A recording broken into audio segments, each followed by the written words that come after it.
আসসালামু আলাইকুম। আজকে আপনাদেরকে দেখাবো কাতালগঞ্জ 4 নম্বর রুট থেকে একদম 2 নম্বর রুট পর্যন্ত আমি হেঁটে হেঁটে যাব। তবে কাতালগঞ্জ নামকরণ নিয়ে অনেকে অনেক কিছু বলে, তবে কথিত আছে হজরত কাতাল পীরের নাম অনুসারেই এলাকাটির নামকরণ করা হয় কাতালগঞ্জ। পাঁচলাই থানার সম্মুখে মুরাদপুরগামী হাটহাজারী রুটের পাশেই তার মাজার রয়েছে। কাতালগঞ্জ এলাকাটি একসময় চট্টগ্রামের ইংরেজদের প্রধান প্রশাসনিক কেন্দ্র হিসেবে বিবেচিত হতো। মীর কাসিম 1760 সালে 17 সেপ্টেম্বর কোম্পানির সাথে সন্ধির শর্তানুসারে চট্টগ্রাম প্রতীক ইস্ট ইন্ডিয়া কোম্পানির হাতে তুলে দিলে 1761 সালে 15 জানুয়ারি কোম্পানির কর্মকর্তা হেনরি ভেরেলস চট্টগ্রামের শাসনভার গ্রহণ করে একে ব্রিটিশ শাসনের অন্তর্ভুক্ত করেন। সেই দিক দিয়ে বলতে গেলে এই এলাকাটি অনেক পুরনো। তো স্থানীয়দের সাথে কথা বলে জানা যায় সবচেয়ে পুরনো এলাকা কাতালগঞ্জের নামকরণে অনেকেই অনেক মতবাদ ব্যক্ত করেন। কেউ কেউ তো মনে করেন কাতালগঞ্জের নামকরণ করা হয়েছে অন্যভাবে। তখন কাতালগঞ্জের পর্তুগিজ বিল্ডিং ও ভাঙন ঘুঁটা স্থাপন করা হয়।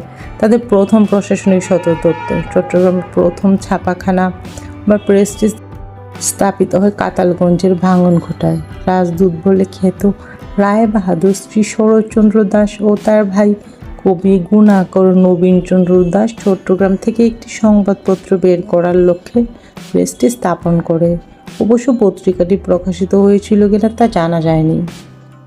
তবে যাই বলবেন, এই এলাকাটি অসম্ভব সুন্দর। তবে এই এলাকার একটা প্রবলেম হচ্ছে এখানে পানি উঠে যায়, অল্প কিছু বৃষ্টি হলেই পানি ওঠে, এটা একটা সমস্যা।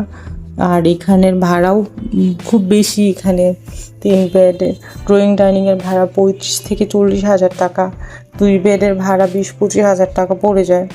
আবার এখানে ম্যাক্সিমাম জায়গাতেই সিলিন্ডার গ্যাস ইউজ করা লাগে।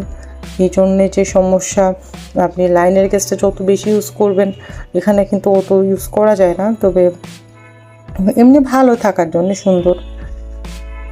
তো আমি চাচ্ছি প্রেসিডেন্সি স্কুলের যে গলিটা আছে সেই দিকে, এই পাশ দিয়ে যত গাড়ি আছে সবগুলো হচ্ছে প্রেসিডেন্সির মানে বাচ্চাদের গাড়ি, সবাই স্কুলে দিয়ে গাড়ি এখানে পার্ক করে রেখেছে।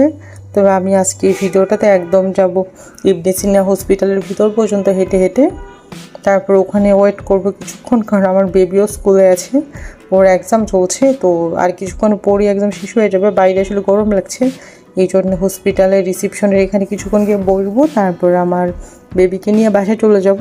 এই 2 ধারে যত গাড়ি দেখতে পাচ্ছেন সবগুলো হচ্ছে প্রেসিডেন্সি স্কুলের টিচার বা স্টুডেন্ট, ওদের গাড়ি।